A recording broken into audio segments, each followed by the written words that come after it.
today's video because I don't say week because I'm going to be doing 2 this week, and today's one is about how agricultural and farm animals were domesticated.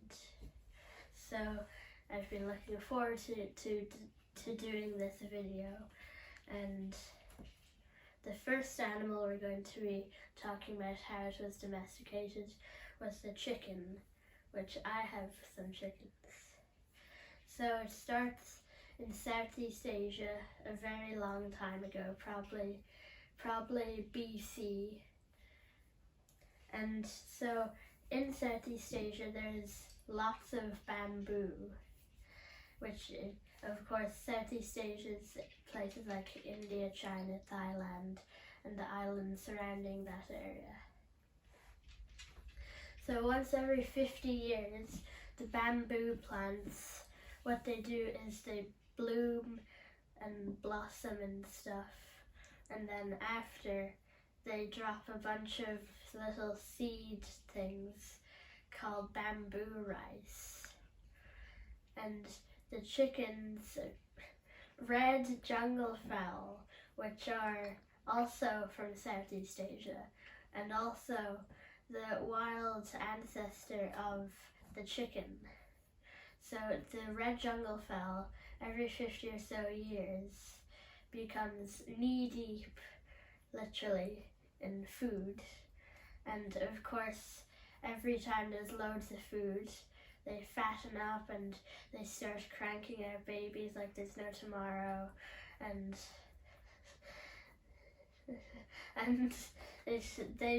they make lots of eggs and they get quite plump. And then when the food supply goes up, then the red jungle fowl population also goes up, and they kind of synchronize. So the food goes up, chicken, red jungle fowl, food, red jungle fowl. So kind of like that. And then people realize that they can harness the ability to get infinite, nearly food because of the eggs and these plump birds. So they decided to capture a couple and keep them, and they bred, they fed them loads to make them crank out eggs and meat and babies and all that kind of stuff. And they became like a machine for producing eggs and also more chickens. And this is how different breeds were created. So as most people know, there's 3 purposes for chickens. There's meat birds, which are the ones that we eat. Then there's the egg layers, which are the ones that produce the eggs. And then there's also dual purpose, but there's also another one I should mention, which is the one that is terrible to all 3 of those, but is just kind of aesthetical purposes, such as the silky chicken. Terrible egg layers, lays like 3 or 2 eggs per week, and I don't think its meat is that great because its meat is black and its heart is black and its bones are black and its tongue is black, which is quite strange. If you didn't know that you got a silky, you'd think you burnt the chicken, but that's the way their meat actually is. So an egg layer breed would be a Rhode Island Red, a meat breed would be the Cornish cross, and a dual purpose would be like an Australorp or an Orpington, which an Orpington is my favorite chicken breed. So the chicken became domestic about 5000 BC, and it grew popular all around the world to have the little birds that produces eggs all the time. Of course, why wouldn't you want loads of eggs all the time, which is why we have our chickens. And we had some eggs this morning, and they're nice because our chickens, they're fresh eggs, and our chickens are very happy because they get loads of food, and they get loads of different things, not just seeds. They get fruits and veg, and they get corn. They have a pretty good life, and they free range too in the evening time. So the next animal is the pig. So the pig, this starts about 10,000 BC. So this is around the time the chickens actually. So the pig is the domestic version of the wild boar, and specifically European wild boar and Chinese wild boar. So it takes place in Europe and China, 10,000 BC.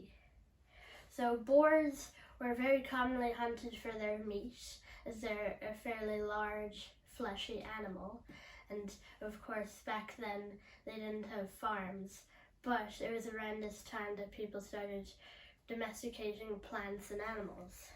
So they decided to trap or catch some wild boar in a little enclosure pen thing, and they fed them loads just like the chickens, and the boar of course made more boar. And whenever the people thought that their food was a bit low, they selected the boar to, and so the people, so of course pigs aren't like cows or chickens where they have kind of two purposes like meat or milk or meat and eggs.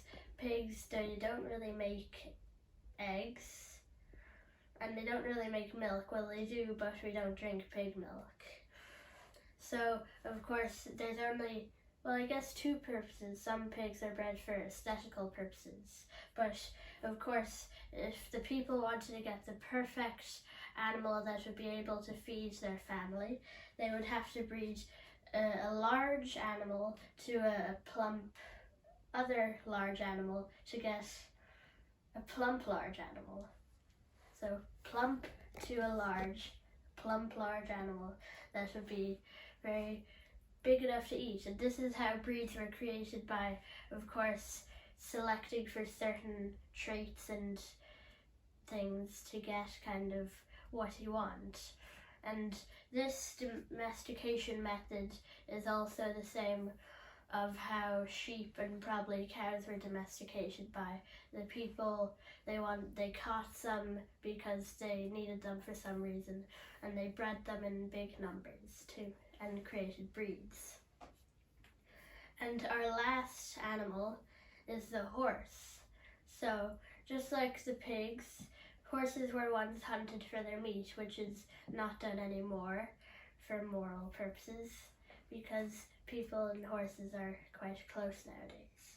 But in 2021, a bunch of researchers decided to sequence or study a bunch of fossils and genetics of horses.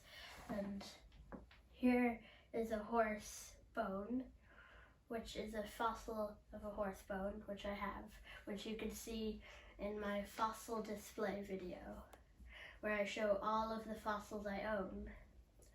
But so the researchers decided to study a bunch of horse fossils and genetics covering Eurasia from the last 50,000 years or so. And they discovered that up until about 40,000 years ago, there was loads of different herds and communities of genetically distinct different horse lineages. But then eventually there was this one lineage of horses that took over the other lineages and just kind of replaced all the other horses in the area. And this is the same lineage that the modern horses nowadays come from. So in Russia, the people started breeding the horses in large numbers, and of course they also captured them in order to do this.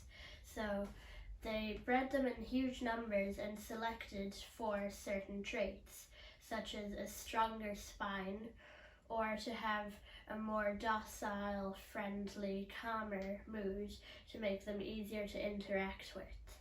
And eventually this is how we got horses that people can ride and horses that can be kept as pets. So after 3,500 years ago, the domestic horse was made. So they're completely domesticated by 3,500 years ago, and they can be traced back to Russia. So that is the story of how pigs, chickens and horses were domesticated. I did have cows on it, but it wasn't good. It was too complicated, and I wasn't good at explaining how they were domesticated. But I'm also going to be doing pets, so if you want to see how your dog or your cat or your goldfish, I shouldn't spoil it. But there is another animal that I'm going to be doing in the pets one. And if you want to know how maybe your pet was made into your pet, you can watch that video, which should be posted the day after this video is posted. So I'll see you then if you decide to watch that video. Like and subscribe. Bye.